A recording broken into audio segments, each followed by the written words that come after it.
Thank you for the opportunity to present our work. We have no disclosures.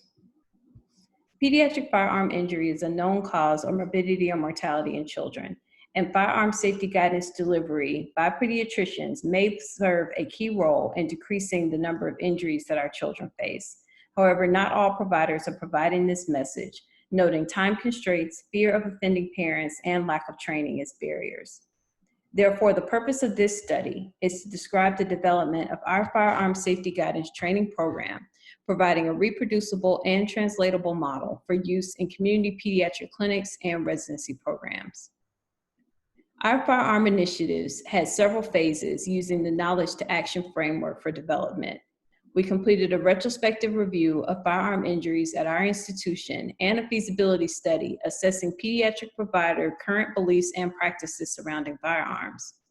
Knowledge gaps and barriers identified were used in the development of a firearm safety guidance training module, which was implemented in community pediatric clinics and the effectiveness tested. Steps 3 and 4 of this process are presented here, creating a rubric for the delivery of firearm safety guidance using these 5 steps for development of the program. By following these steps, this model is reproducible in community pediatric clinics across the country.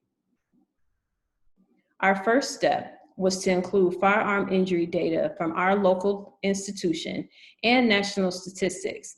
These were included to address knowledge gaps identified in the feasibility survey and to provide local context to the importance of the subject.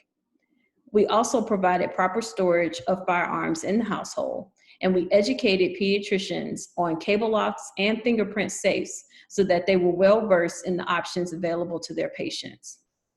We introduced the AAP infographic. This was used as a visual aid tool in the delivery of firearm safety guidance to families. And finally, we provided patient encounter scenarios so that providers could practice before they actually worked with the patients. During implementation, we made several modifications, including providing the infographic in English and Spanish, shortening the scenarios to maximize time, changing the parent handout to a more child-friendly version, and the development of an injury prevention video. This video was used to address time constraints because not in all visits could we deliver the firearm safety guidance. So when it could not be given, the video was provided as a resource for families. So in conclusion, by assessing your environment and following these 5 steps listed for the development of a firearm safety guidance training program, this program can be implemented in any community pediatric clinic in the efforts of increasing firearm safety guidance delivery to families. Tools include the AAP infographic and an injury prevention video, either from our site or any other available tool. Thank you for the opportunity to present our work today.